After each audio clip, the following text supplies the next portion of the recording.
welcome, Hoosier fans, to another victorious episode of the Assembly Call, as tonight we rewatched your number one seed Indiana Hoosiers defeat the number one seed from the West region in UNLV by a 97-93 final score to earn a spot in the NCAA championship game against Syracuse on Monday night. The victory moves the Hoosiers to 29-4 on the season as they snapped UNLV's 22-game winning streak and gave the Rebels just their second loss of the season. This will mark Indiana's fifth trip to the NCAA championship, with the Hoosiers winning all four of their previous appearances. As I mentioned before, the Hoosiers will face the Syracuse Orangemen after they knocked off Providence in the first game of today's Final Four, and we'll talk about that a bit later. But for right now, I'm your host, Andy Bottoms, here with one of my regular co-hosts on the Assembly Call, Ryan Phillips, as well as Galen Clavio from Crimson Cast, and we'll break it all down for you on this edition of the Assembly Call IU Postgame Show. And let's start this show the way we start every show, and that is with our banner moment. A number of moments you could pick from this game, but I guess since we typically look at when the game was maybe sealed and in doubt, and the play that gave IU the chance to hang another banner, to me it was the Steve Isle layup at the very end of the game. Isle played a pivotal role in the first half in relief of Daryl Thomas, who picked up 3 early fouls. Isle had a number of great plays in the first half and largely gave way to fellow reserve Joe Hillman in the second half, but Isle had a big layup after a missed 3 from UNLV, got a run out and an and one that really put the final nail in the coffin, put IU up 97-88 or 89, I believe. Or I think it was 88. UNLV would get another 3 and a putback to close the final margin to 4 points. But a really big play from Steve Isle. And on a night when IU didn't turn to its bench often, the two guys who played the bulk of the minutes off the bench were absolutely huge in propelling IU to the national championship game on Monday night. So for me, the banner moment in specific is the play by Steve Isle, but in general is a real nod to the play of both Isle and Joe Hillman over the course of the game. That those guys had a number of fantastic moments that I'm sure we'll get to as we move through the rest of the show. Our banner moment tonight, as always, is brought to you by our friends at Home Field Apparel, a company that was founded by an IU grad and remains based in Indianapolis. They may have 60-plus different schools available on their website, but IU was their first school, and they remain huge supporters of IU athletics. So that's one reason to support Home Field Apparel, but the two most important reasons to support them are, one, comfort. The garments are tremendous, even after you wash them a number of times, which you'll end up doing because you want to wear them all the time. Always comfortable to be in, whether it's a t-shirt or a hoodie. Will get you there for every kind of weather. And they're unique. You've got logos you can't find anywhere, whether those are logos from IU from the past. They rolled out a football series. There's a lot of cool old basketball designs out there as well, or even other schools that you may not know as much about. They've gone into the archives to find some really cool designs from them as well. And so remember, because you're a member of the Assembly Call audience, you get a massive discount when you order at homefieldapparel.com. Use the promo code Assembly20 at checkout to get 20% off your entire order. That's Assembly20 for 20% off your order. So go to homefieldapparel.com today and get the most unique and comfortable IU apparel anywhere. All right, now it's time to move the ball, find the open man, and get some opening thoughts from the rest of our team. And we'll start this one off with Ryan Phillips. Ryan, probably not a lot to rant about as you might normally have, given the way IU played tonight. So give us your thoughts on the game. I'm just going to agree with you. I thought the bench play was really key for Indiana, especially with some early foul trouble for Daryl Thomas. You got Steve Isle come in and play 20 minutes and just play really good basketball. He didn't light up the scoreboard. He didn't come in and dump 20 points in or anything like that. He just played really solid basketball. I think you could say the same about Joe Hillman, who came in and was steady when Keith Smart sat a lot in the later half of the game. I thought Smart started off the game really well and being aggressive and attacking the hoop, but I thought that really helped Indiana kind of get into the game, especially as Steve Alford was having a slow start to the game. Smart was attacking the rim. He was working, inside and really he was a kind of guy, and they mentioned on the broadcast, who could match up with UNLV as far as the speed and athleticism of the game. And he really took advantage of that and attacked. I thought he and Dean Garrett were the key in the first half to keeping kind of IU hanging around and building that lead that they built just with consistent, smart play. And then I thought Hillman really almost was the closer in the second half in that spot because Keith Smart only played 23 minutes and Hillman played 17.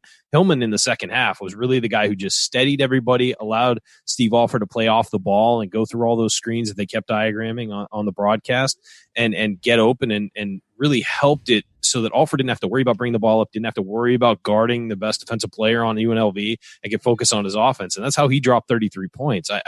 So I think that those two guys had such an impact on this game, especially considering that IU is a team that doesn't have a deep bench and UNLV was supposed to have a good bench. Well, I thought IU's bench won the game for them today by continuing to just sort of, keep the game going, keep the momentum going.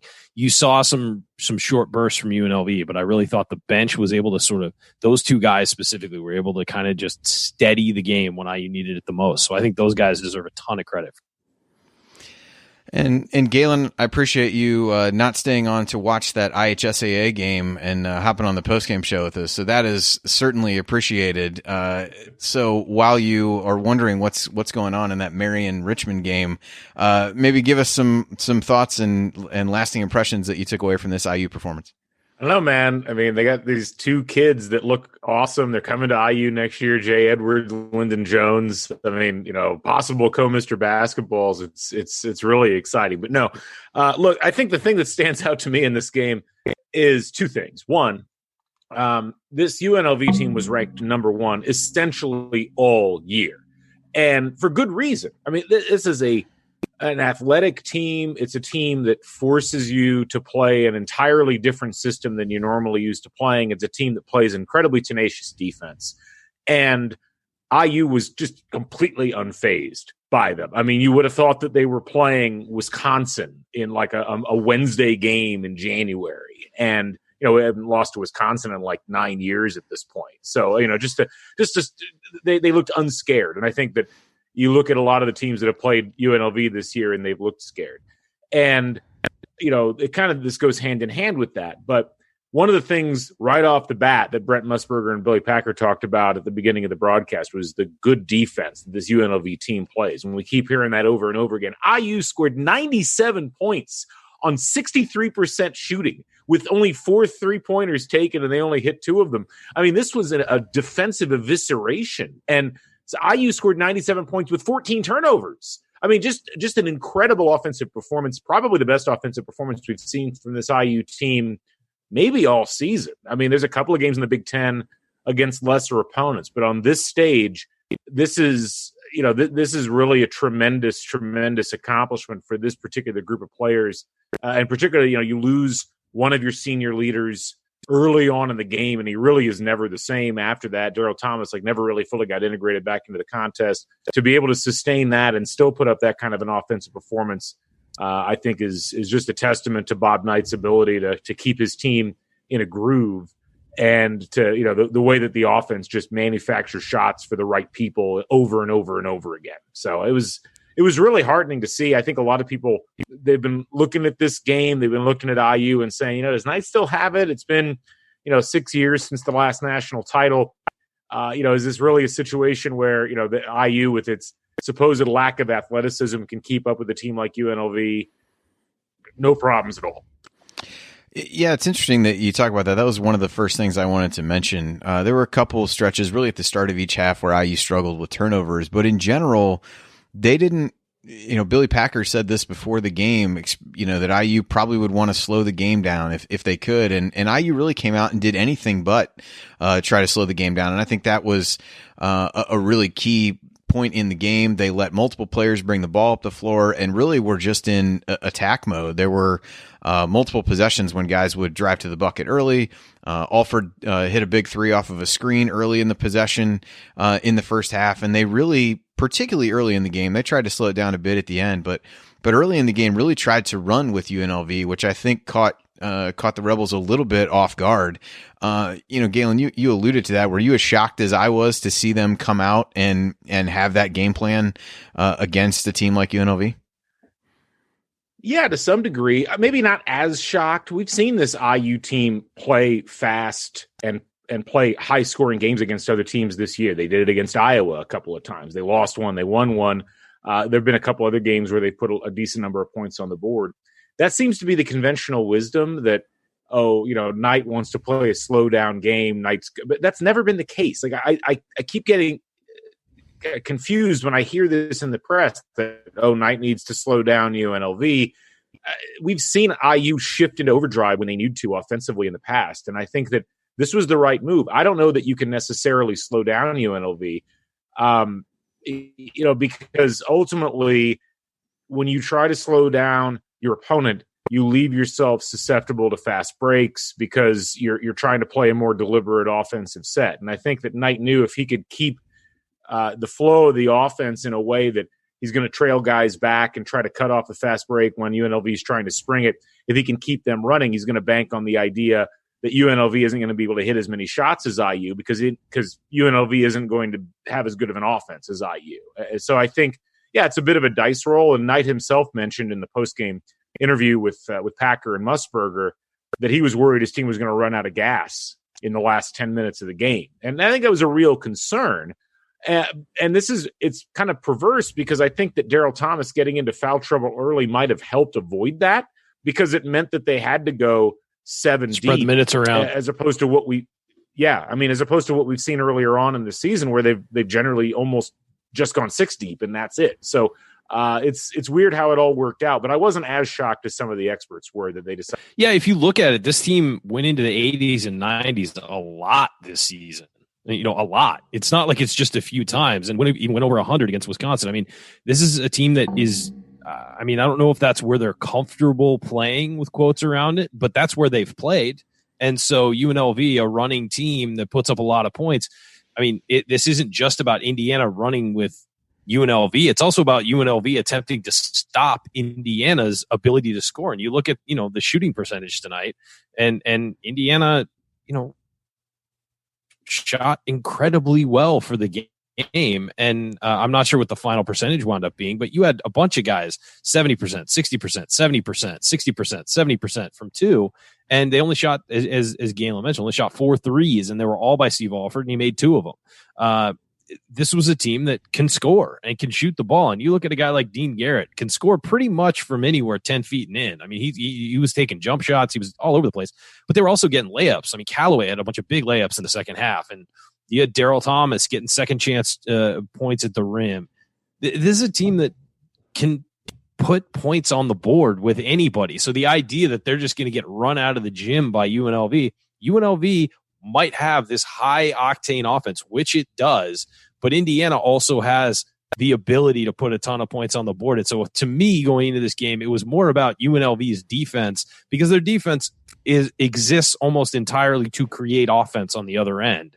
And so, that was the real key because Indiana runs such a structured offense, motion offense to get Steve Alford the ball and good looks, to get, Dean Garrett the ball at the hoop, to allow driving lanes for guys like Keith Smart.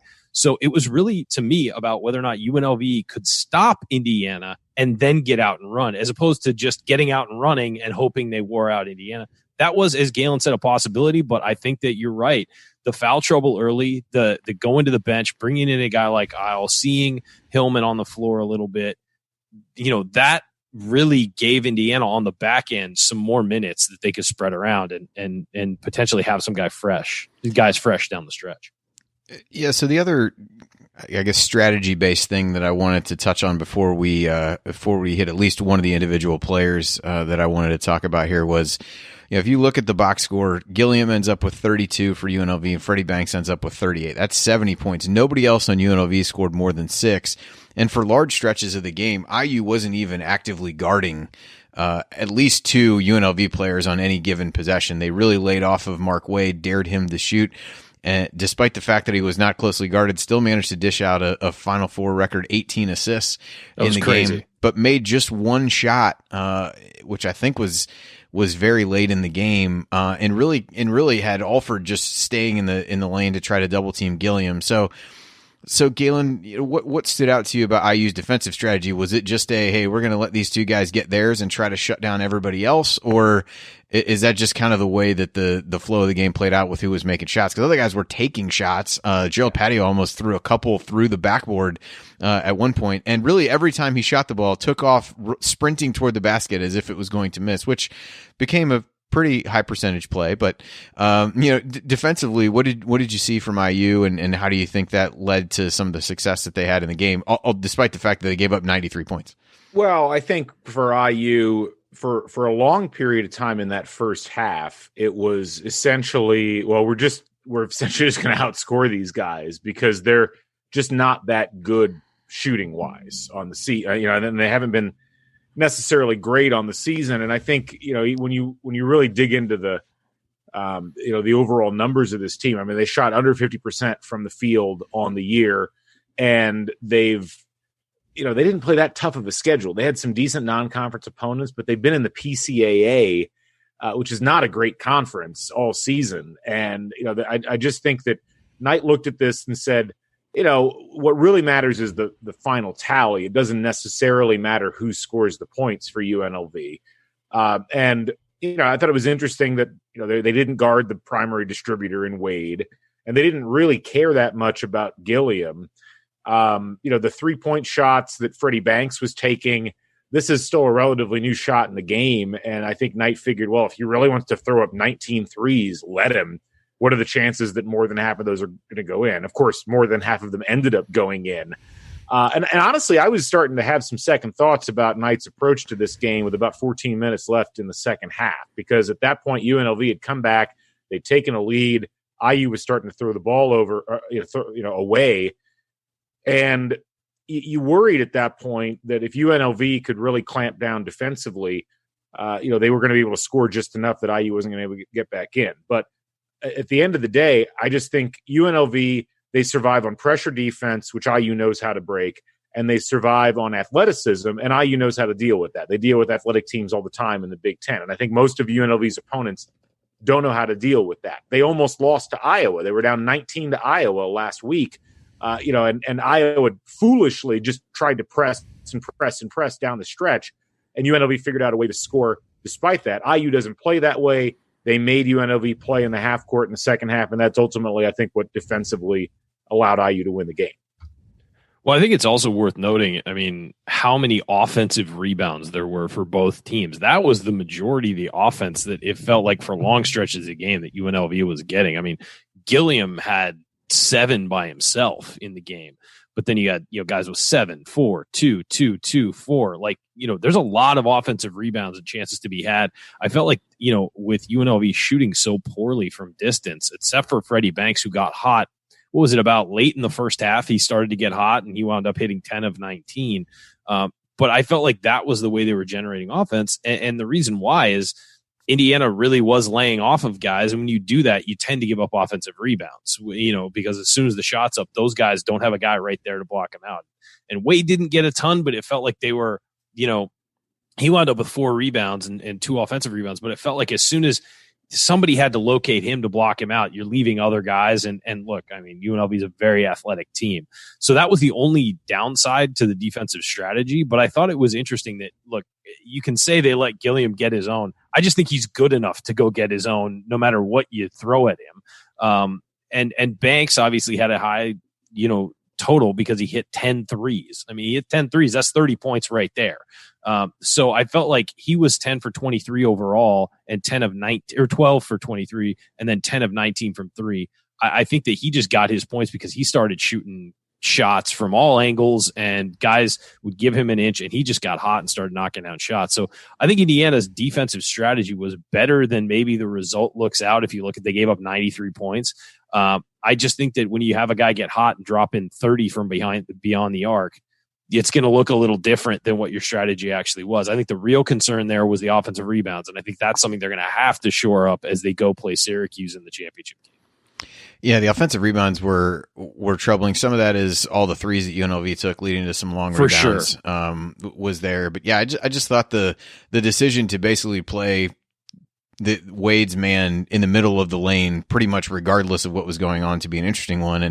And Packer made a comment that maybe that wasn't the best thing to do in the second half because he had too much room to pass. But given his statement early in the, before the game about IU not wanting to run with them, I think by that point his opinion had been called into question. But it was like a reverse box and one. It was a very it really odd, was. It was a very odd yeah, approach, it was basically.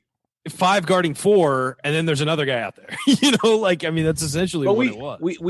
We've seen Knight get a lot more liberal with what he's willing to do defensively as opposed to just straight up help man to man. I mean, he's earlier in this year, they play Notre Dame and they go to a zone of all things because David Rivers blasphemy.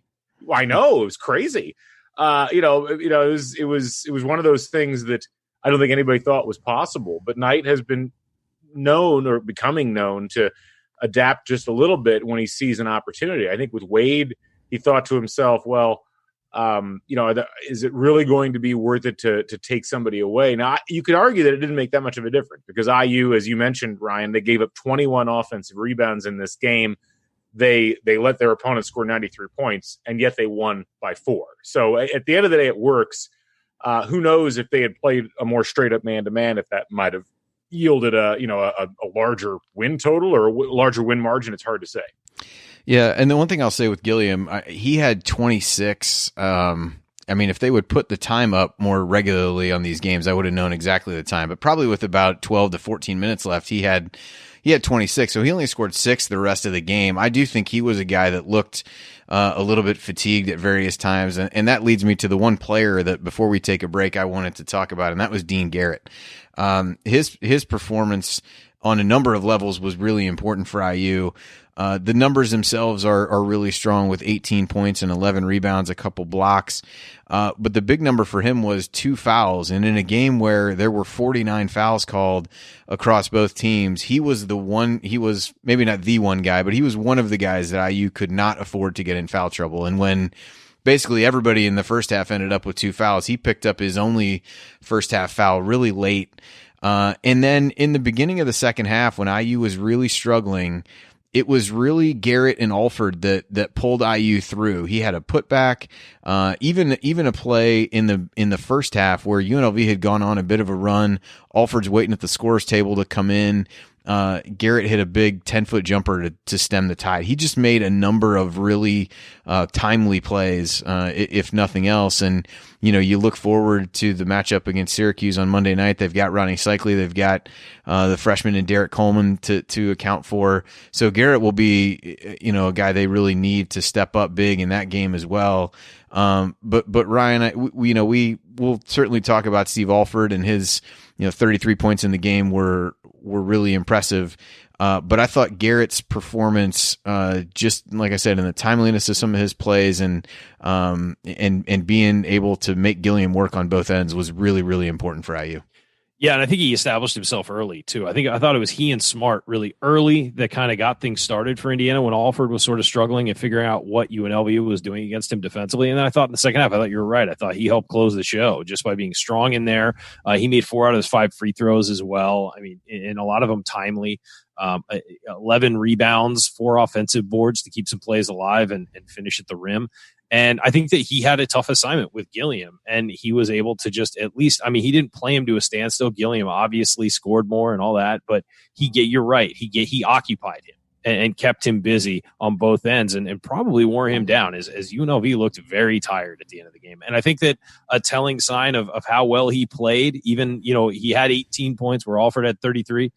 Who did Bob Knight grab for the post-game interview? He grabbed Dean Garrett for the post-game interview. And I think that's indicative of like how when the coaching staff thinks you had a great game and wants you to be the guy to get the credit for it, they pull you out for that. And the fact that we saw it and the fact that Knight saw it says something. That guy was vitally important. And he and Rick Calloway played 40 minutes. They both were out there the entire game. Alford had 37. And so those 3 guys really put everything they had into this game, and it showed, and they played really well. And I thought that Garrett really closed the show. I thought the second half, you started to see his strength pop up, and he drew a lot of fouls too. That was another thing, and helped get some of the front court players for UNLV into foul trouble. Garrett's really been a revelation this year. There's been a lot of talk about the JUCO players for IU and what they bring to the table. And IU didn't have a center to speak of last year. Daryl Thomas was playing center. Their previous center was Uwe Blop, who was many things, but athletic was not really one of them. He was relatively effective around the basket because he was 7 feet 2 inches tall. But it's really been since Landon Turner that IU had a center like Dean Garrett, like an athletic player who was just devastating on the boards, rugged and able to jump. And then, not the primary offensive option. I mean, he was 11.4 points per game this year, the fourth leading scorer on the team. But what he was able to do was, be there to grab offensive rebounds and put it back in. Be there when the defense collapses on Ricky Callaway or on Daryl Thomas or on Steve Alford. And I mean, he's just such a big difference in games like this. I mean, sure, there have been some games throughout the course of this year where he hasn't been as important as some of the other players. But in games like this is the ingredient that IU's been missing for several years in terms of having a post presence that also was an athlete. And at a time when IU sometimes feels like they haven't gotten those types of players, and we read about that in Season on the Brink when it came out earlier this year about Knight's concerns with the athleticism of his team. This is the kind of guy that IU's been needing to get for a long time. Yeah, I thought a couple other things with Garrett. One, he had a block at one point, and one of those his typical fist pumps nearly knocked out Armand Gilliam had he been in a slightly different position. But they did mention, the JUCO thing, I think at this point is maybe a bit overblown. They brought that up on the broadcast, how there were 6 JUCO guys in the game, which was somewhat typical for UNLV. And less so for IU, but yeah, I just can't say enough about what his performance was, particularly once Daryl Thomas got into foul trouble, and how big his performance was. So I'm sure we'll touch on him more as we go through the show tonight. But a big hat tip to Dean Garrett for 18 points, 11 rebounds. As Ryan said, box score I have shows he plays 40 minutes. I do think they took him out briefly toward the end of the game to get Steve Isle in. They were doing some offense defense stuff there, but yeah, he definitely earned every bit of the accolades that he got for tonight's game. So we will, like I said, we'll touch more on him as we go through the show. But for now, we're going to take a quick break. And when we come back, we're going to point out some meaningful moments that you might have missed from the game. And then we'll go inside the numbers to highlight some of the most important statistical notes as well. You're listening to the Assembly Call. Stick with us.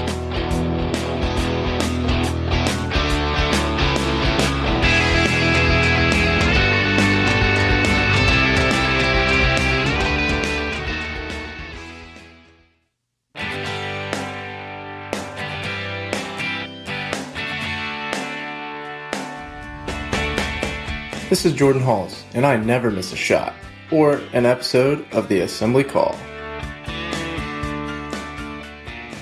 You're listening to the Assembly Call IU postgame show. I'm Andy Bottoms here with Ryan Phillips and Galen Clavio, and tonight we are breaking down Indiana's 97 to 93 victory over UNLV to advance to the NCAA championship game on Monday night. And it's time for tonight's meaningful moment that you might have missed. And I jotted down quite a few of these as we go, but I think there'll be some good ways to point out some of the players who really had a key impact on the game. So I'm going to go back a little bit to Steve Isle as one of these. Actually, let's talk Joe Hillman first. There was a play in the second half. They got the ball to Hillman in the middle, looking to break the press. He passes up to Dean Garrett, who misses, but Hillman outworked a much larger player to get an offensive rebound and then kicked it back out to Steve Alford for a jumper. That ended up being a 2, nearly a 3. Alford's toe was on the line. But Hillman, in a number of cases, in the second half in particular, really played well, took advantage of UNLV's pressure with some backdoor cuts, had a big layup on a backdoor toward the end of the game, and just generally made smart decisions with the basketball. And that was his playing time was largely because Isle had gotten in foul trouble. Smart was in a little bit of foul trouble, but not really playing all that well. So, I touched on Isle at the beginning, and we'll get back to him on a couple of these meaningful moments. But Galen, overall impressions of Hillman's play for a guy who didn't even come into the game until, I want to say, 14 to 16 minutes into the first half. Didn't play a ton in the first half, but really stuck with it and played a key role in the second half.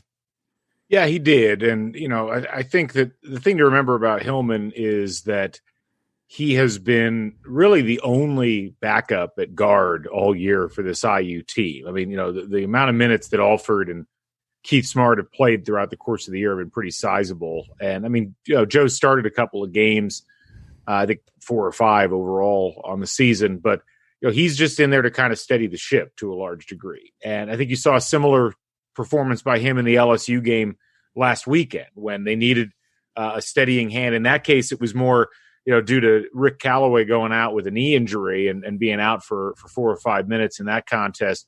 This is what Joe Hillman does. And Joe Hillman is he's kind of an interesting player because if you look at Hillman, he doesn't really shoot that often, and he's not that great of a shooter. But he always makes smart plays. He's a really good passer. He's a really good utility player because he can play steady. Yeah, he's steady. He's not going to wow you, but he's one of those guys where if you need someone to come off the bench and not surrender a lot in terms of, not throwing away a lot of turnovers and things like that, he's the guy that you want.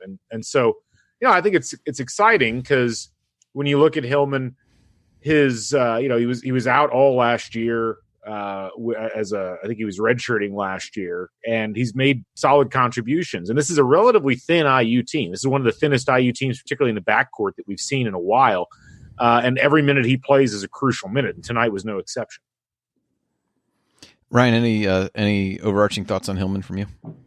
I thought that he just very steady as I interjected there. Apologies on interrupting, Galen. But no, I think that's the word that came to me watching him play was just defensively. He was in the right position. I mean, he might have gotten beat a few times, but he was where he was supposed to be. And I thought that also it helped as Steve Alford sort of broke out in that second half. You noticed that a lot of the time that Alford was able to break out was when Hillman was bringing the ball up and Hillman was defending the top perimeter guy for UNLV, and it allowed Alford to sort of be the floating guy guarding Mark Wade. And so that just took so much pressure off of Alford and allowed him to conserve some energy while Hillman's running around chasing guys down. And I thought that the 17 minutes he played, as Galen said, were huge for the team. And any time you get out of him and any production you get out of him is a huge deal and is a huge benefit to this roster.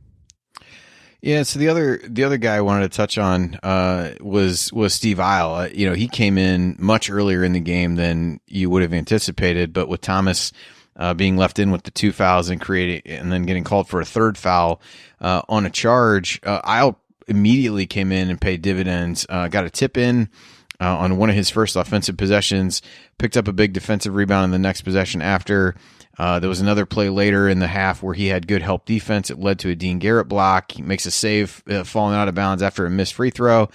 And I thought he really provided the same kind of spark in the first half that Hillman provided in the second. And again, it was another guy that if you look at what he had done statistically, this was an unexpected performance, but he was another guy, to use Ryan's word, was really steady for a guy who, averages 3 points on the season, but was just steady, was a guy that they trusted to handle the ball.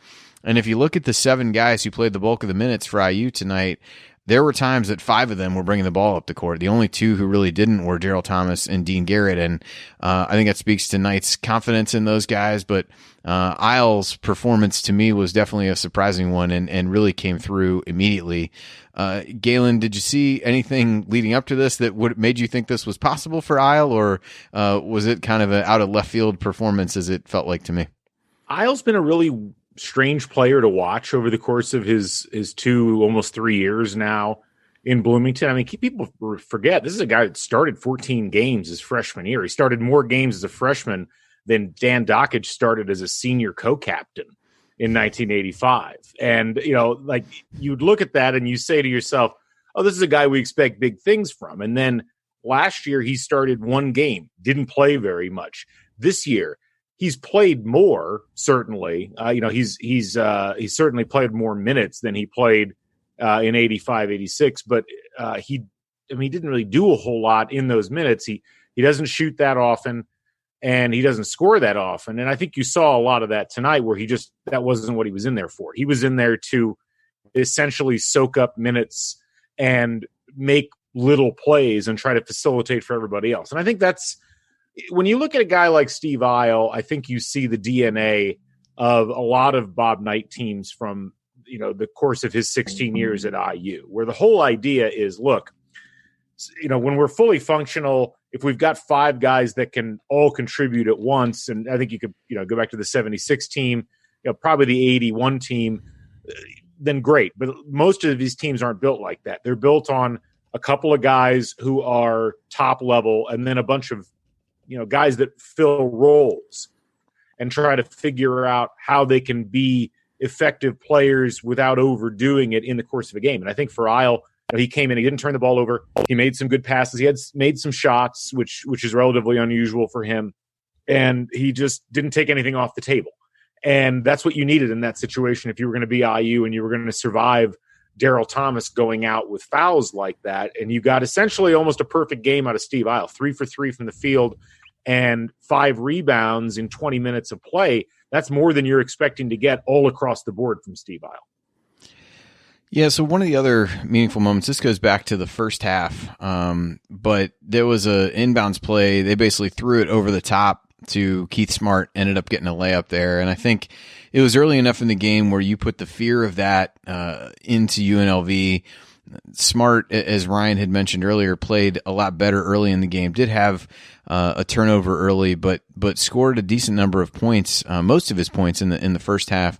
I believe his only second half bucket was the one at the end, which was an important one where he got a nice pass from Hillman and scored, which hopefully gives him a little bit of confidence going into the championship game. And I don't know how much of his performance was nerves with being back home in Louisiana or things like that. So I thought he played solid in the first half.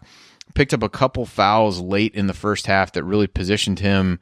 Then when he came out in the second half, got another foul early there and eventually fouled out on kind of a silly play at the end. Ryan, what kind of happened between his fast start and then, kind of highlighted by that long pass for a layup to, really not contributing very much and not even playing very much in the second half? I'm not sure what happened there. I think that Knight was just more comfortable with Hillman's steadying hand. And I think that it also, again, while Keith Smart was bringing the ball up in the first half, for some reason, Steve Alford wasn't getting loose in the first half very much. I mean, he wound up going to the line some, he hit a couple shots, but he didn't feel like he was running the game. And it felt like in the second half, he was the threat from Indiana. And it felt like there was multiple angles IU could attack in the first half, whereas the second half, really, it was all based all around Alford. And I think that maybe the pairing between Alford and Hillman just worked better tonight as opposed to with Smart. Smart, I don't know. I thought he played well in the first half for the most part. He wind up with 2 turnovers tonight, but I didn't feel like he was playing poorly. He was finishing at the rim well. It might be that he just wasn't doing what he needed to do to get others involved in the offense. I'm not sure, but it clearly felt like Bob Knight felt like he had more from Hillman in the second half than he was getting from Keith Smart. And that was surprising initially, but then Hillman played well. And Hillman, going in the game, opened up the offense for Alford. So it might have been just something about that pairing, or maybe he did want to start slowing it down in the second half a little bit offensively, whereas Smart is a guy who wants to get out and go and wants to attack the rim. And maybe they wanted to run some more offense. And and as Knight mentioned in the postgame, he was worried about his guys getting tired. Maybe he wanted to pull back on the reins a little bit offensively just to sort of let them settle down. But Smart only played 23 minutes after playing a lot in that first half. He only totaled 23 minutes for the game. But I thought he came out, as I mentioned in my opening, I thought he came out off the bat, and he and Garrett really got IU going against a team that can blitz teams from the tip. And Indiana really was able to counterpunch because of those two guys until Steve Alford started feeling, sort of comfortable in the game. Keith Smart's had a weird tournament so far. He set a record for assists in the Auburn game in the second round, 15 assists in that game. And then he had 3 against Duke in the Sweet 16. He had 1 against LSU and only had 1 in this game tonight. And it's interesting because he played fewer minutes, only played 23 minutes, like Ryan said, in this game, but he had more points than he had in the LSU game where he played 39. He shot better. But I think Ryan really kind of hit the nail on the head. I think he seems to be looking for his offensive game more than trying to be a facilitator. And I don't think that's entirely his fault. I think to some degree that's the way that teams have been playing Alford. They've really, as you would expect, been just blanketing Alford, and a lot of the passes that Keith Smart has been making, if there are passes that are trying to get the offense initiated, they're going to a secondary target in the post who's then having to turn around and try to get the offense going there. And so I think when you have Joe Hillman out there, it's a different sort of conceptualization that the offense is utilizing. Hillman knows he can't drive, whereas Smart knows that he can. And so I think Smart, to some degree, when he's in that position, he's like, I need to create something. Whereas Joe Hillman's like, I can't create something. I'm going to need to find a way to do it through my passing. And so that's when I look at Smart. I mean, he's obviously tremendously athletic, far more so than Stu Robinson or any of the point guards that IU's had, I think, over the course of the past several years. But he had an effective game, just not as effective of a game as you need as a point guard in this particular contest. Yeah, it'll be interesting to see, kind of where his head's at after sitting out so much of the second half, playing in front of a lot of family and friends in Louisiana. So it'll be curious to see what he comes out and does. But he's definitely a guy that IU is going to need from an athleticism standpoint against the Syracuse team that looked really strong defensively today.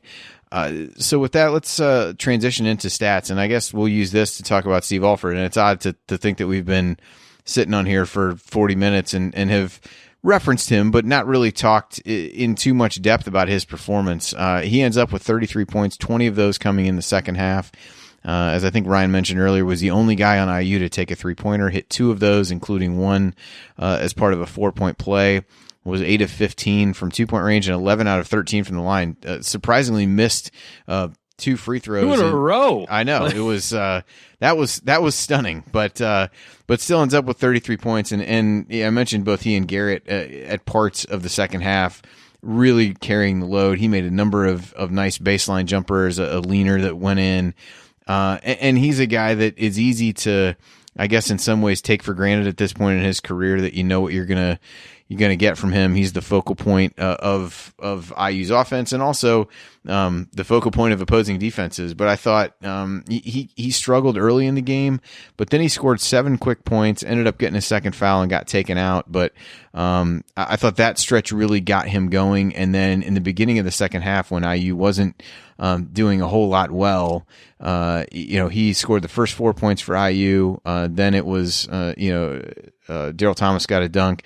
But then Alford went on another little run by himself where he scored a number of points in a row, and just thought he was the steadying influence in the second half, was able to use his shot fake to create space and get UNLV defenders going by. And I think, with getting so many guys in foul trouble, pretty much everybody in this game was in foul trouble, that played to his benefit, got himself to the line a lot, and really excelled from there. So again, kind of odd that we haven't talked a whole lot about a guy that scored 33 points, but Ryan, I'll kick it to you just to talk about your overall impressions of Alford in a game that he didn't have a quiet 33 points by any means, but some of the contributions of other guys didn't overshadow what he did, but gave us more to talk about than him as a guy that we've been talking about so much during the course of the season.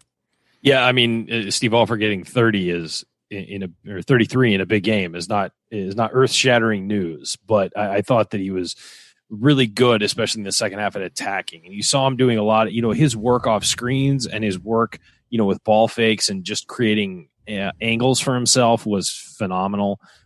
He really ran that defense ragged by running off of those screens, and the fact that he was able to relax a little bit on defense and just sort of play center field some probably helped him in the second half just sort of settle into the game. I thought in the first half he was maybe forcing or rushing a few things, but I thought in the second half he really settled into his game and was really stepping into his shots and working really hard to get open and find ways to get open. Because the defense, and it's going to happen again in the championship game, the defense is going to angle itself to stop him. And the fact that teams do that and he still gets 33 points and still can score the way he does is incredibly impressive. It's a guy who just is built to score a basketball and shoot a basketball. And he's done a phenomenal job all season. And to put in 37 minutes with the way he was being defended and come out on top is impressive. And also, to hit 11 of 13 free throws and have it be a disappointment just tells you what kind of player Alford is and what Indiana relies on him. But Indiana in the end needed all 33 of those points. You're right. They got contributions from other guys that sort of overshadowed what he did. But anytime you do that in a Final Four game, you're going to get the respect you deserve. And a guy who, scored 33 and shot 52% from the field as well. So he wasn't just gunning for shots. He was finding the right ones, and he moved the ball when he didn't have angles and didn't have shots, and found other guys too. He had a couple of great passes in the game. One, he whipped a no-look pass to Keith Smart under the hoop, and Smart almost was shocked by it, caught it, and missed the layup. But, he really had his eyes up and was moving the basketball really well too. Yeah, it's still amazing to me that a relatively unathletic 6'2" kid cannot be defended by what is supposedly the best defensive team in college basketball. And we've seen this over and over and over again for 4 years now. Very few, unless you're Purdue and you just, decide to play, football on a basketball court with Alford and the refs let you do it. There's essentially no way to stop this guy. And it's games like this where you really just tip your cap and you're like, wow, this is a really special player. It's and it's a different kind of player from what IU has seen, I think, as their best player. You go back through the years. I mean, Isaiah Thomas was a miracle athletically and from a court vision perspective. And, you go back to the 76 teams and, you got, Bobby Wilkerson's like 6'8" or 6'9" or whatever. And you've got all these guys that are just tremendous physical specimens. And Alford's not like that. But what Alford is just a tremendously smart on the court player. He's a guy who just so quickly sights the rim and gets the ball off and has it with just the right amount of touch that it's going to go in. And just such tremendous discipline to work off the ball as often as he does and trust his teammates to get him the ball when he needs it. And in this kind of a game where UNLV is flying all over the place and, they're outsizing certainly Alford with almost whoever they've got on him, and he's still able to fight his way through screens and around screens and slip out when he is the focal point of the defense. He did it last week against against LSU. He's done it over and over again throughout the course of his career. And on this big of a stage he's never been to before, he has maybe one of his 2 or 3 biggest games as a college player. I mean, I think it's a really amazing and laudatory performance by him. Yeah, he really, a stretch that stood out for me toward the end of the game. IU had struggled at the free throw line. You had Hillman, I think, missed the front end of a 1-and-1. You had Isle miss the front end of a 1-and-1, and then you had Garrett miss the front end. And it kind of at that point, Alford was, give me the ball. I'm going to be the one to get fouled and knocked down 2 toward the end of the game to kind of push the game out of reach. The Isle play that I referenced earlier definitely sealed it. But, he really had a lot of success working on the baseline. Shot fakes really took advantage of some of UNLV's aggressiveness and being able to get where he wanted to go, and got to the line a lot in the second half. So a really good performance from him. The other guy I wanted to use the stats to talk about was Rick Callaway. He ended up with 12 points, as Ryan mentioned, had a few really big buckets in the second half.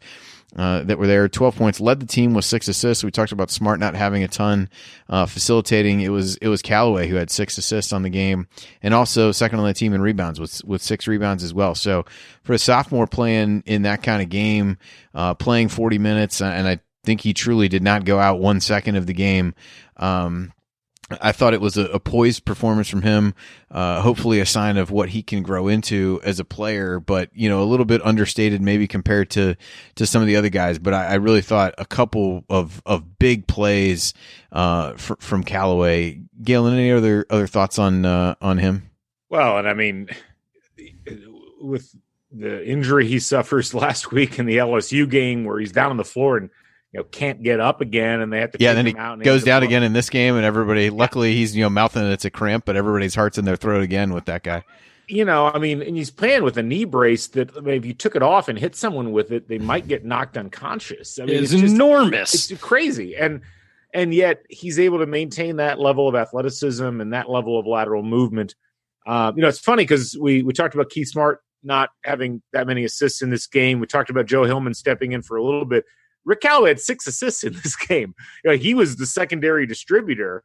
He was the guy that was getting the ball and then figuring out where it needed to go in the high post. And I think that is certainly a testament to Callaway's vision and his understanding of where the ball is supposed to go and where the defense isn't. It's also a testament to Knight knowing that, if you're not able to penetrate from the guard position, he's got a guy that he can utilize in that role. And look, I think Callaway has been, and you heard, Billy Packer and Brent Musburger slobbering all over him during the broadcast, and for good reason, because this is a guy who really looks like someone who could be special down the line. I mean, he's rail thin. I mean, he needs to stop skipping meals. But his contributions so far throughout the course of his career, you're just like, wow, the sky's the limit for this guy. I mean, he averaged almost 14 points a game and almost 5 rebounds a game last year. Those numbers have dropped off slightly, but that's because you've introduced Dean Garrett to the roster. You've introduced Keith Smart to the roster, and he's still averaging 12.5 points and 4 rebounds a game.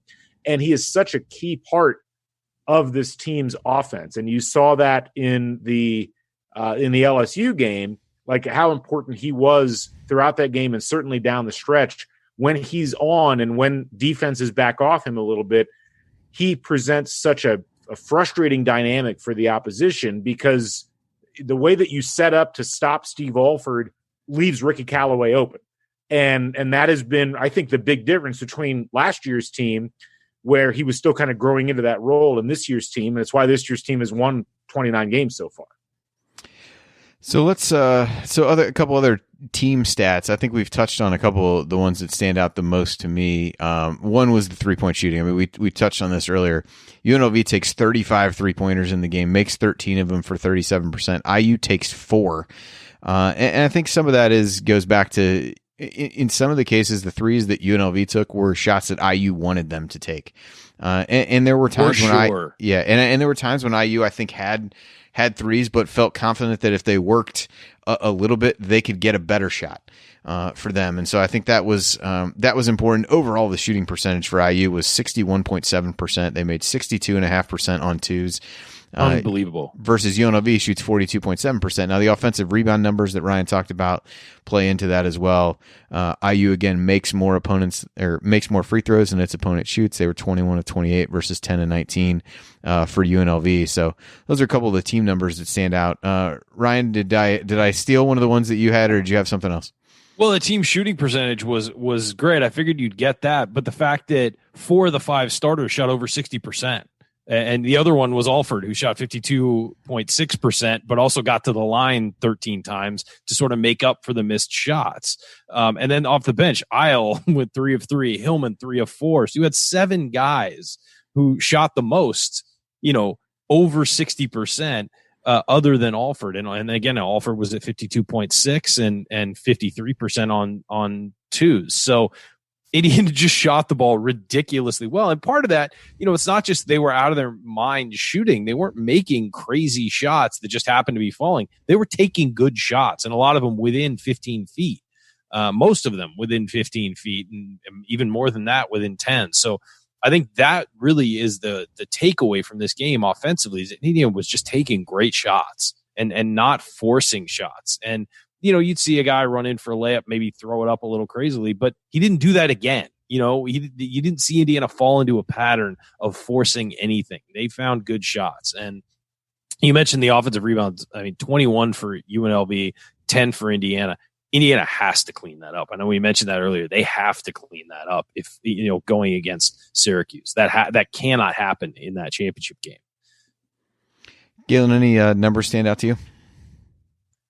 Man, I mean, just looking across the board, I think the 2 numbers that stand out, I've mentioned one of them already, but it's that UNLV shot 42.7% from the field. I really think that even with all those offensive rebounds, that 82 field goal attempts for UNLV in the game. Yeah, and they only made 35. They had more offensive rebounds than defensive rebounds in this game. 21 offensive. That's staggling. That is a staggering fact. Which, to some degree, I mean, it highlights how much IU was hitting shots well. I think that's a big part of it. But I think the other number that stands out to me is when you look at IU, everybody except for Cree Smith, who shot the ball, shot over 50%. Alford was actually the worst percentage on that. He shot 53% for the game, but Daryl Thomas shot 60%. Joe Hillman shot 75%. Keith Smart. Did Galen not listen to what I just said? Did you say that too? Well, I did that. Okay. I'll reiterate. You're pulling a Ryan. Well, right now. I will take the. Well, you guys are very young at this point. It's easy to get distracted. I'm way past my bedtime here. I get it. Happens to me all the time. But I will. It's just funny. I will throw in addition to that, I think if you look at the way that UNLV, they had guys that, a couple of guys shot very well. I mean, Armin Gilliam, 53%, but they had 3 guys who didn't make a shot that they shot. And it's just like, when you look at the dichotomy between how IU was able to capitalize almost every time they did something offensively, whereas UNLV had to work on every single possession. I mean, it really drove home how much at the end of the game, it wasn't IU that was struggling to keep their legs. It was really UNLV. And I don't think anybody would have expected that. Yeah, a couple other quick individual things for UNLV, just oddities. So we talked about Mark Wade, 18 assists. Nobody else on UNLV, he actually had more assists than the entire IU team, and nobody else on UNLV had more than 1.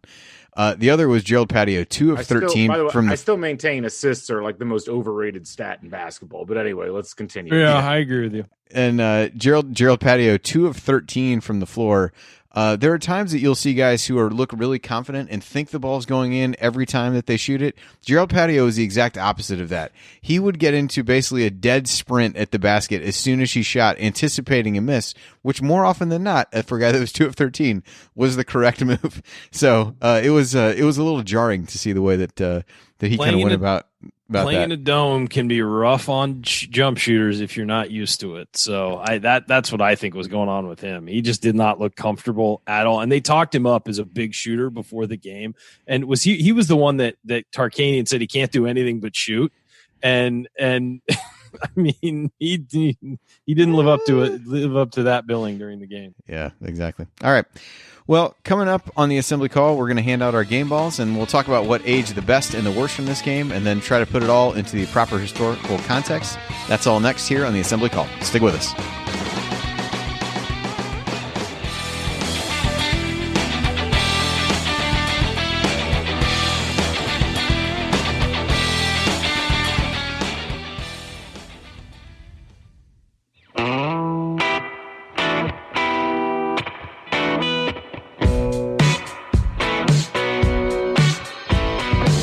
This is Nick Zeisloft. I never miss an open 3, and I never miss an episode of The Assembly Call. You are listening to the Assembly Call IU postgame show. Catch us live immediately following every IU basketball game, plus every Thursday night at our website, assemblycall.com. And while you're there, make sure you sign up for our free IU Hoops email newsletter. Over 7,000 of your fellow IU fans have already subscribed. You can also text IU to 66866 to subscribe to the newsletter. That's IU to 66866. I'm Andy Bottoms here with Ryan Phillips and Galen Clavio from Crimson Cast, and now it's time for our game balls. A couple decent options for this one. Galen, I'll throw it to you first. Who gets your game ball from this performance? Well, I mean, I'll jump on the Steve Alford train here because I'm going first. But I don't know how you give it to anybody else. I mean, 33 points and just rock solid for 37 minutes in this contest. And this is senior leadership personified. It's what you need if you're IU. And look, I mean, could other people have scored if Alford hadn't? Sure, but they didn't have to. And that was the important point. And Alford, despite being the number one target of the defense throughout the night, was just unflappable, as he always is. So easy game ball, really a no-brainer as far as I'm concerned. Ryan, you've always been a big Alford fan. Should we assume that he gets your game ball here as well? Yeah, I think you could give some love to Dean Garrett for playing 40 minutes and really being solid in the post, 18 and 11. I think you could even give it to Steve Isle for the uplift. He gave the team off an unexpected, uplifting performance off the bench, just for, the contribution to the team, because the team could have gone in the tank with Daryl Thomas out early. Instead, no, I'm giving it to Steve Alford. I thought this was a vintage Alford performance and just, your best player stepping up when you need him the most. And you look at the final score, and it felt like Indiana was doing this pretty comfortably late, about 5 to 7 minutes left. You felt real comfortable about the result of this game. turned, and maybe a little relaxed because you like the way it was going, but they needed all 33 of his points in this game. And I think that was huge. And for him to step up the way he did, that he gets the game ball for sure. Yeah, it did feel like IU was, working after falling behind in the beginning of the second half, kind of worked to like an 8 to 10 point margin for a good chunk of it. But UNLV did get it. I think they got it within 5 at one point. Gilliam could have made it 4 if he'd made the free throw after getting fouled by apparently elbowing Daryl Thomas was a foul, but on Daryl Thomas. But yeah, I'll give mine to Alford as well. I think the gap is a little maybe closer than you might suspect when you look at the box score with how Garrett played and just the importance of what he was able to do by playing that many minutes. But yeah, I think Alford really in the second half when they needed somebody to make baskets when they didn't get off to a good start, he made a couple jumpers early and kind of settled everybody down, showed the leadership at the end of the game there. So we'll make it a clean sweep with Alford. I thought it was close with Garrett, but we'll go Alford for this one. So, all right. So what we've been trying to do with these was look at what age the best and what age the worst. I mean, what age the worst? We'll maybe do that first. Was Billy Packer's pregame opinion of how IU should play the game, but maybe beyond that, Galen, what stood out to you that did not age well? We don't get to talk about the CBS line of programming like we did the last time that you and I were on one of these. Yeah. Since you had you did such a good job of editing out the commercials, which I know you've said before was like your dad was, I think, militant, I believe is the word that you described about not getting those in. So we won't know for sure what was due up in CBS's programming, but anything aged particularly poorly for you? I hope to never hate anything quite as much as my dad hated commercials, because that was a pretty deep reservoir of hate there. But I will give Matt Zimmerman some credit because he actually took the time to look up what China Rose was. Yeah, that sounded familiar to me for some reason. It's like George C. Scott and Ali McGraw, and go find Matt's Twitter account, and that sounds like a really dire show. Like it got aggressively panned in that Washington Post review that he posted. So that didn't age well. I think. From outside of that, the whoever was in charge of UNLV's call back to the floor, crazy, right? Halftime period, like how the hell does that happen? Like as a former player, like that, there's one guy whose job it is literally to stand there and wait until the clock goes to a certain level and run back and tell a team. Now some gyms now will have a clock in the locker room. Yeah. And I'm sure every college has that now, but like when I was playing, I don't know if they just underestimated how far they had to get from the locker room to the court. I mean, it's a combination of that. But you'd also already done it before, so it seems like you'd have been able to figure out how long it would take you having already made that walk before.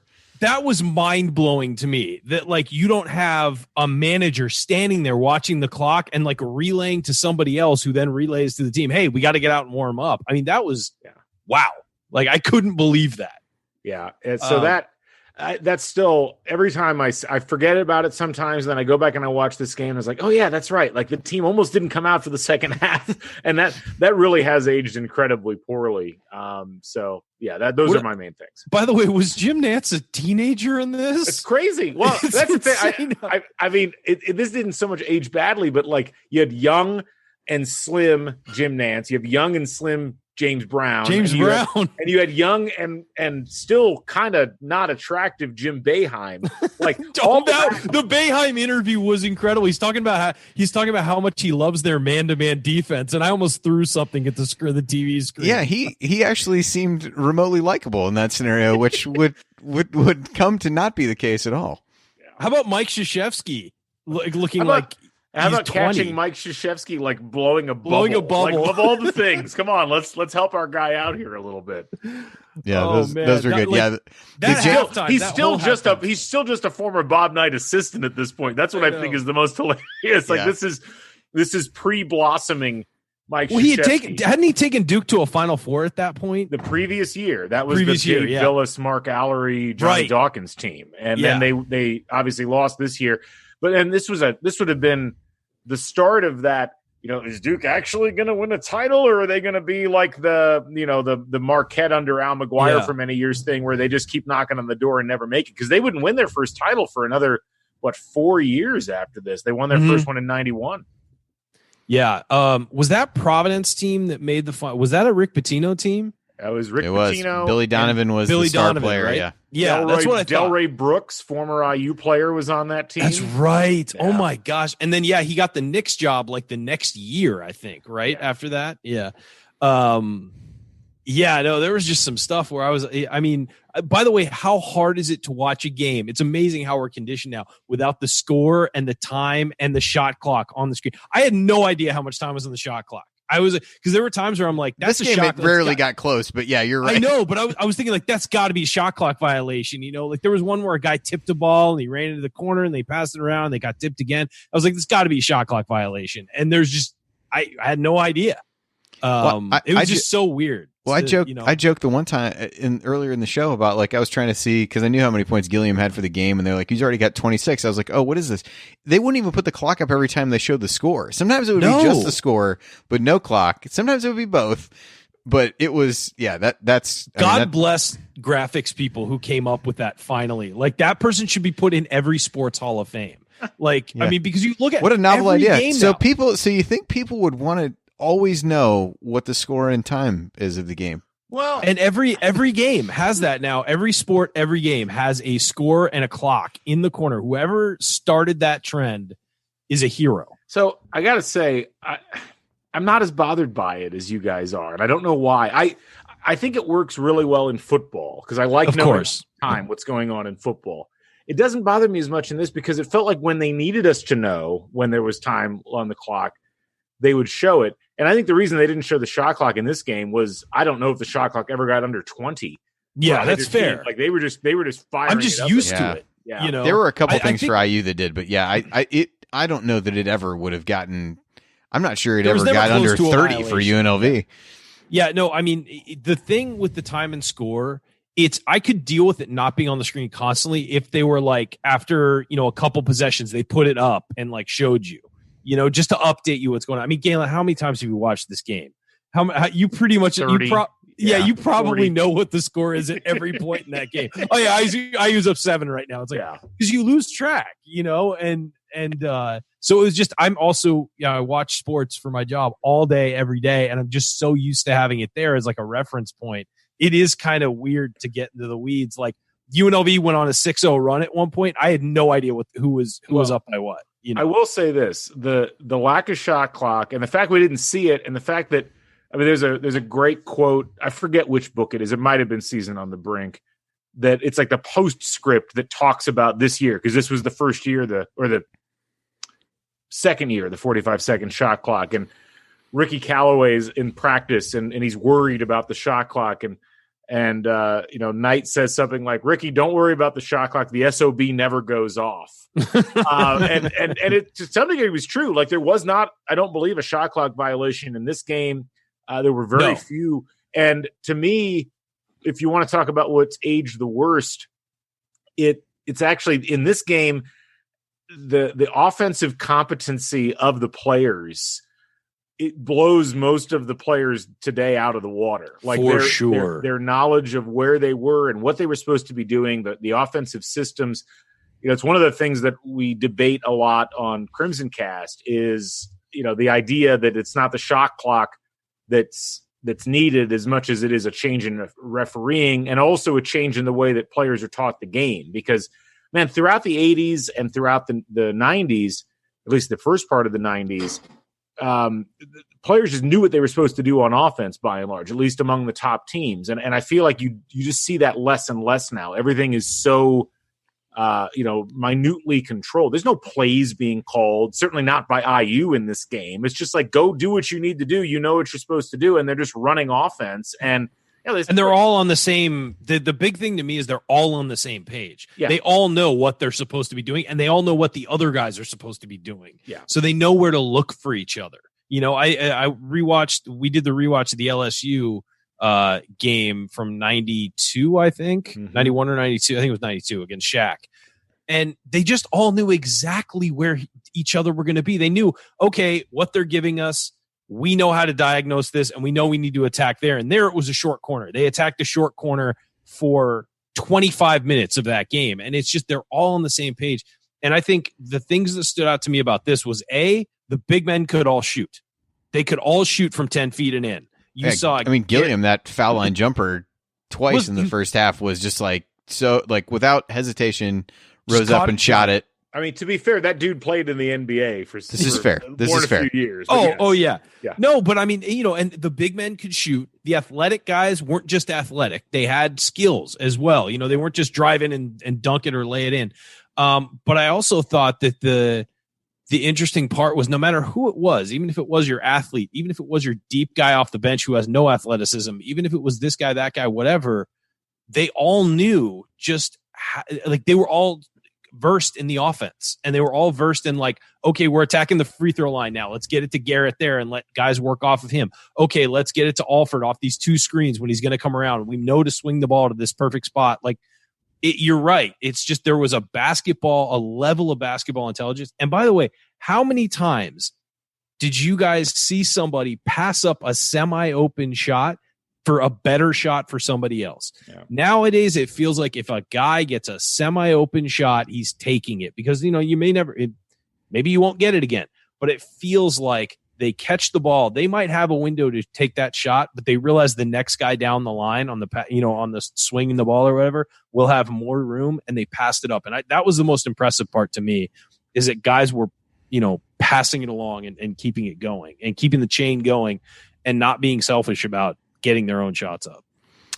Yeah, I thought that was true too. There were a number of times where I felt like even though IU was trying to play a little bit faster than they may normally have done, they still weren't just taking the very first reasonably good shot that they could. And this has been true of really any of the certainly the 92, 93 teams. We've talked about the shot faking and things like that. Alford got himself a number of good looks just by doing that. I think Callaway had a really good drive by just doing kind of fundamental things. And even to your point of guys just knowing what to do, I still was struck by, against a super high pressure defense, IU was willing to let basically anybody but the two forwards, the two big men, bring the ball up the court. I mean, even I think Cree Smith even did when he was in. Of course, I think Musburger was even or Packer was he needs to get rid of the ball. But was it Steve Isle went behind the back at one point on a dribble across the midcourt? I was like, whoa. Wait a second. Yeah. So it's good. Anything aged particularly well in this one? I know we're already over an hour, and I don't know that we need to spend a ton of time on historical context because we can probably do that after the 87 championship game. There was one point on that I wanted to bring up, but anything else age particularly well as you look through this one?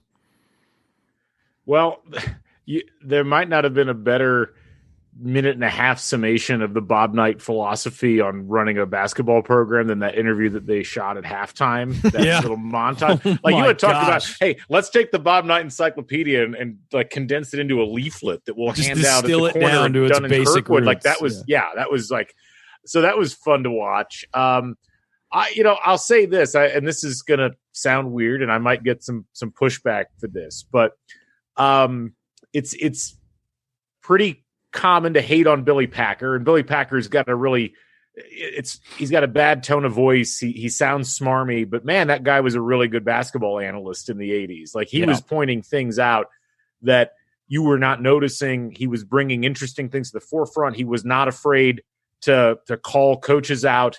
And it's jarring to hear, I think, in a good way, because it's wow, that guy knew what he was talking about and was willing to say it. And there wasn't a lot of kowtowing to coaches. There wasn't a lot of that. I mean, that was really, I didn't really notice it the last 28 or 29 times I've watched the game, but I was like, yeah, I really am glad Billy Packer was calling this game.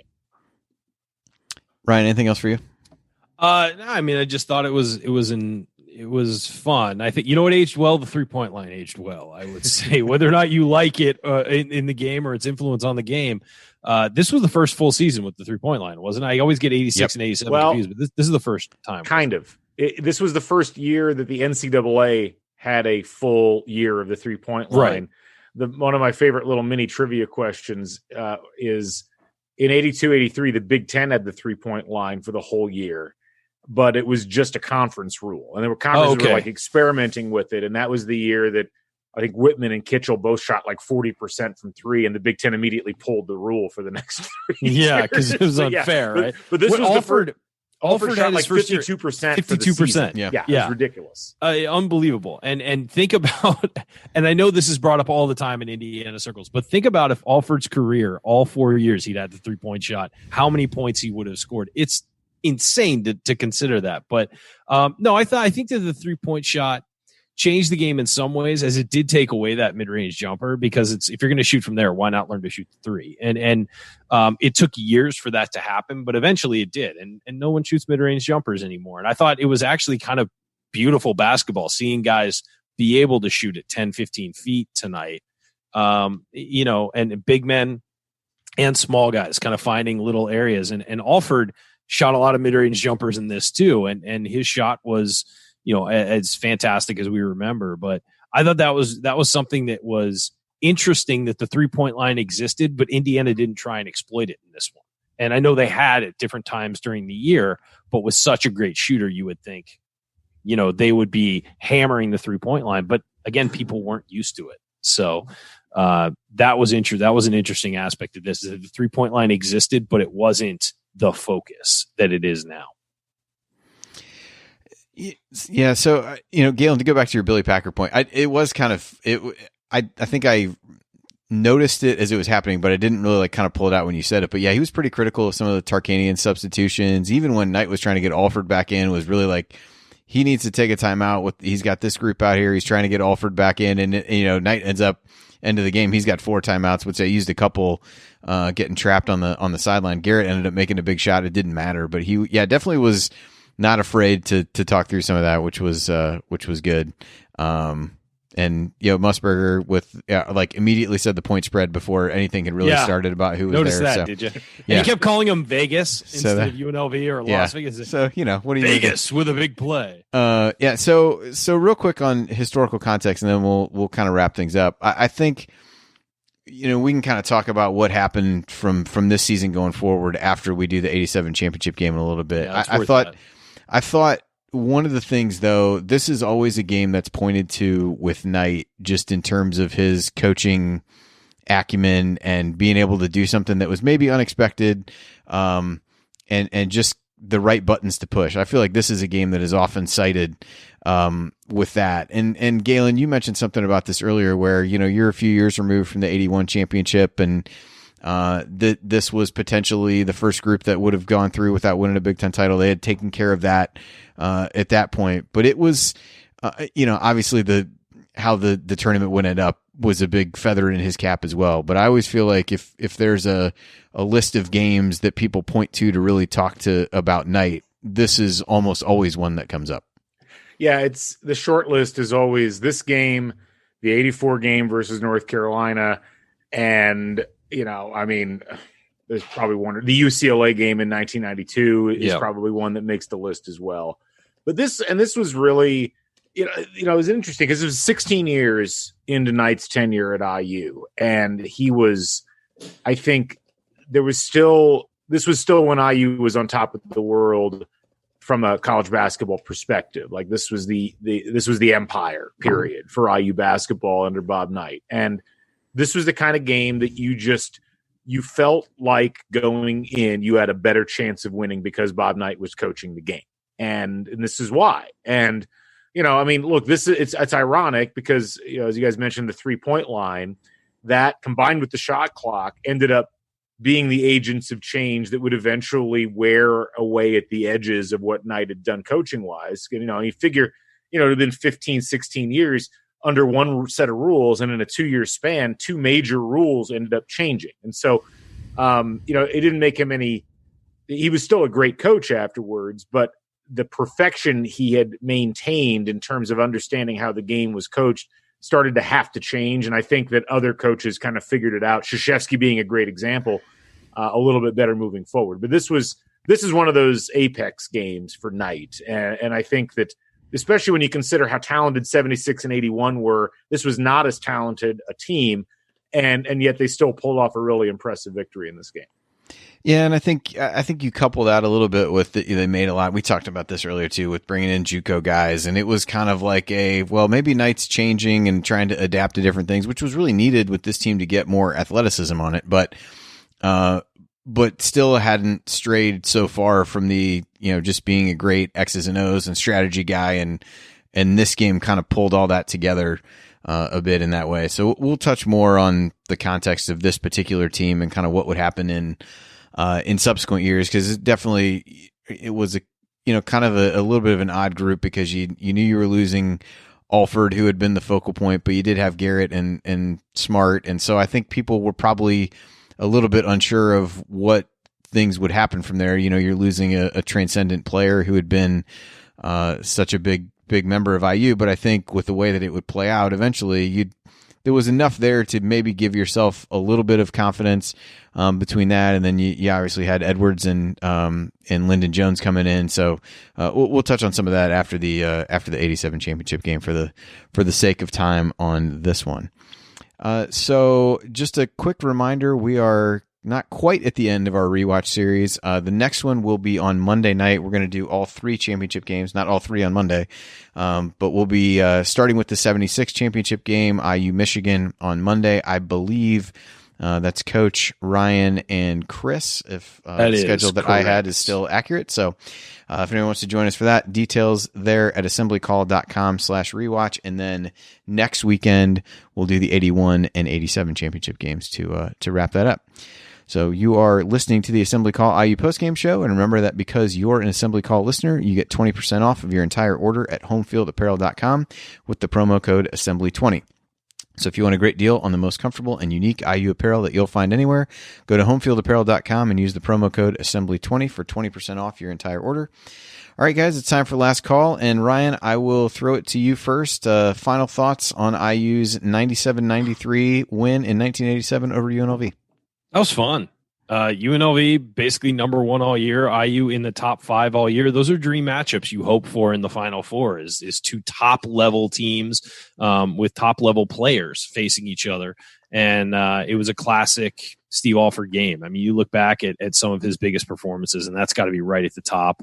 A great coaching game from Bob Knight, as Galen had pointed out, one of the apex games where you just take your reputation to another level. I mean, I know at that point he'd already won 2 national titles and was consistently considered one of the great coaches of all time.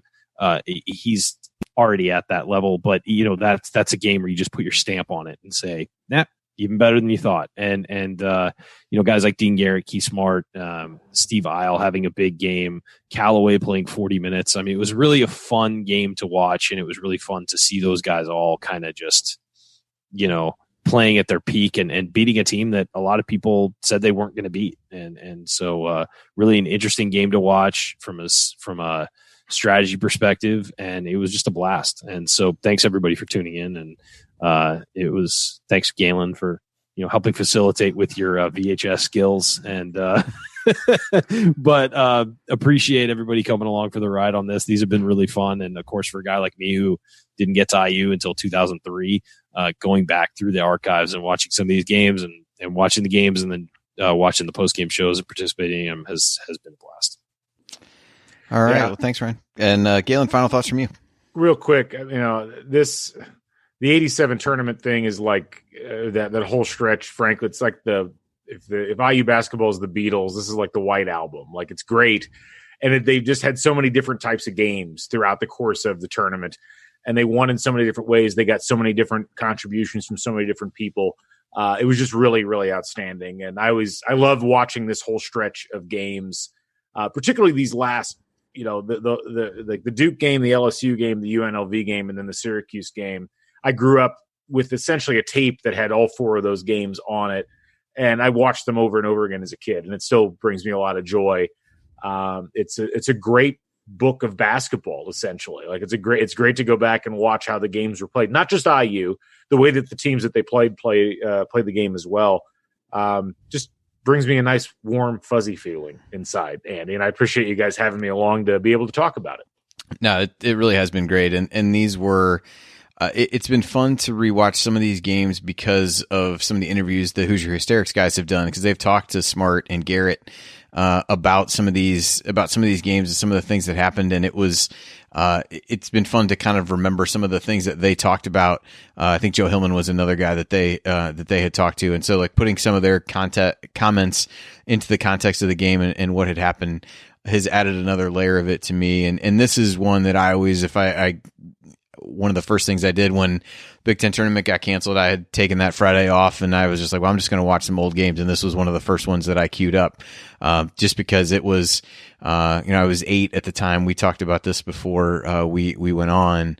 And so I don't remember it super vividly, but I definitely remember watching the game. And I remember, the excitement of that whole tournament run, because there was, as you said, a lot of ups and downs where they would, fell behind and really came back to beat Auburn. They had slow starts really throughout the tournament. The Duke game was kind of the exception. I think they were up by 10 at halftime of that one, but, had to come back to beat LSU and, did some of those things. And then you watch and you just see the kind of team performance that it really was, where you get unsuspected contributions from guys like Isle and Hillman. Smart had an okay, a solid first half, but what he would eventually, just take over in the national championship game. So, just fun with this team to watch different guys step up in different moments, throughout their tournament run. And, the play of Alford was a pretty steadying force throughout, but the guys around him that really stepped up in different moments were cool to watch. And so, it has definitely been enjoyable. I think you are on again with me for the 87 championship game. So we'll hold whatever thoughts we have about the context of this and the seasons to come until then. But definitely I don't even fun. need to watch that game. I can just do that from memory. Yeah, I was going to say, it's been funny because I was trying to go through for some of these, and like this one was difficult, but I, typically I'll like chart some of the possessions for the other games. And so I was trying to do that. And this one was difficult. I would look down to type something into the computer and I'd look up and UNLV is already jacking up a 3. Yeah. So I don't think there were too many holes in what I ended up having, but it didn't allow a lot of time to actually analyze what was there. But there was a stretch in the second half where IU was just absolutely on fire offensively. I think they scored on maybe 15 out of 18 possessions or something like that, where it was just, they were just a machine. And they had actually, UNLV had slowed down a lot. They had a really good start to the second half, and IU slowed them down. So it's kind of fun to watch through it with some of the, more modern statistical things, or the ways that I watch games now and going back to some of the old games and watching them that way again. So always different layers, no matter how many times you watch these, and different things that you pick up on and all that. So it has definitely been enjoyable. So, any other thoughts? And Ryan had to drop off, and I know it's getting a little bit late where you and I are, and I think we're already at close to the hour and a half mark. But what else do people have to listen to? So any other kind of lingering thoughts from the game that you wanted to hit on that we didn't get a chance to do before? It just, I will say that, there's little moments that, and maybe this is the lack of score or lack of time, but there's moments where UNLV swings into the lead and you're like, oh, didn't know that it was that close. And then IU swings back ahead by 7 or 8. I remember Alford in his book referred to this as just like really intense but really fun basketball for 40 minutes. It was very much a player's sort of game in a way that you didn't always see, because Knight loved to control the way the game was played. And so it's fun. This is one of those where like IU's players got a chance to just kind of go out and play, not playground ball, because they were far more disciplined than that, but the closest you were going to see IU play to like a playground style. And so that was fun to watch. And just overall, I mean, everything about the broadcast is just so nostalgic. I think that's the other thing that I keep coming back to. The colors are muted in that 80s sort of style, and the graphics are huge, and they're all like, like really ridiculous colors. It's just the whole package is neat to go back and watch. It's a really awesome time capsule, even without the commercials. Yeah, the James Brown interview of the people sitting up at the top. Yeah. What was the quote? The game the game up here is nothing but a rumor. Yeah, that's tremendous. Well, you see, because as you mentioned, you're 27 or 28 stories above the court, and this was back in an era when you're sticking the court in the middle of the football field, and then you've got stands around it, and then you've got the upper deck, and it's not a great venue, and none of those domes are particularly great venues when they've got it like that, as opposed to what they would end up doing later, where they'd cut off half the seating section, but they'd move the court next to the main seating section, and so that would make it a little bit closer for everybody. I remember I went to the 2000 Final Four when it was at the RCA Dome, and we had tickets way the heck up in the upper deck, kind of like where James Brown was at, and I was like, this sucks. This is terrible. Like, this is a terrible angle. You can't see anything. The replays aren't even that great. So I empathize with those people, but it was a nice shot. I felt bad for James Brown that he had to climb all the way up to the 600 level to get that. Yeah, I would agree. Yeah, that's always a fun part to go back and see. Yeah, the game up here is nothing. It could be nothing more than a rumor. But one other thing and someone mentioned Tarkanian in the chat. It's interesting because this UNLV team had been to the Final Four once before. They went 10 years earlier in 1977. That was that weird Final Four when Marquette was in it. And North Carolina was in it, and they've been a solid to pretty good program. But I think the furthest they've gotten, I think they went to one Elite Eight sometime in the early to mid '80s. And so this was, I think to some degree, Tarkanian's looking at, and he's like, I don't know if I'm going to be able to get this team over the line. And then of course they would have that tremendous team a few years later. But that was a program that I feel like they were everybody assumed they were corrupt at the time. And they ended up being like all of the ills of college basketball was UNLV, despite the fact Kentucky's, a couple hours down the road. And yet, I feel like it overshadows how that was a really important program in the evolution. Like, I feel like to some degree, they've like the Fab Five and some of the stuff that happened in the early 90s ended up really overshadowing how good of a program that UNLV program was. And it's easy to see why when you watch a game like this. Yeah, it just was, to go back to what you said about Alford, just like a really enjoyable game. I mean, it was, I think some of these older games do not age well just in terms of not necessarily the quality of play. I think they get a bad rap. People look at the score and say, oh, this couldn't have been a well-played game, versus this one. I mean, for a 97 to 93 game to be played in that era was definitely not the norm, but it was, UNLV didn't take some great shots, but they played the way that they wanted to play in large part. I mean, that was their style. So while that wasn't necessarily mainstream by any means at that point, like, they were playing the style that they wanted to play, but really pounded the offensive glass and kind of made up for maybe taking bad shots by doing that and pressuring. And IU gave up a few easy baskets off of steals, but generally, even with 14 turnovers or whatever it was, not a ton of those led immediately to points. But, in IU, the same thing. The offense was just so fun to watch and so efficient. And as we talked about, would pass up a good shot to get a better shot. And it really did, just in terms of the overall gameplay and how competitive it was, but also how free flowing it was. And it was just a fun game of basketball to kind of sit back and watch, despite the fact there were a boatload, I think close to 50 fouls in total, that slowed things down a little bit. But even with all that, was still just an enjoyable watch in a way that some games from, around that time wouldn't necessarily be. I would also like to note for the one or two UNLV fans that have listened to this entire podcast and who continue to haunt the YouTube comment section of this game, the officials were not biased against UNLV in this game. The foul totals were 26 for UNLV, 23 for Indiana. So I think it's time to get off that horse, guys. Let's find another thing to blame the loss on here. All right.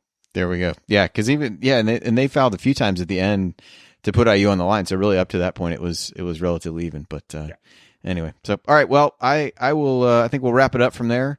Galen, thanks again for joining us for these. Thanks again for recording it and doing all that and preserving it for everyone. There's a lot of other, for those who haven't looked and are either when we're done with this or between this and the next one, looking for other things to watch. Galen has a lot of great stuff out there. Has got some old IU football games. I still mean to go back and watch the Liberty Bowl that I was in attendance for, freezing to death. But that was a fun one. So lots of good stuff out there if you want to watch more games of this team team or of others, would definitely encourage everybody to go out and check that out. And then I think, as we mentioned before, they're doing some good hypothetical questions they're answering over at Crimson Cast, as well as the Bloomington Restaurant podcast, long awaited. I've only been a fly on the wall for a couple of these, so it was even for me was long anticipated, and the first episode did not disappoint. So I look forward to future ones, and certainly have plenty of time without sports to watch or other things to listen. So keep churning them out. Another one coming soon. Don't worry. Thanks for having me on, Andy. Awesome. This is great. All right. Well, thanks everybody for joining us. We'll be back on Sunday for 1976 IU Michigan National Championship. And again, thanks everybody for joining us for these, and we will talk again soon. Thanks everybody.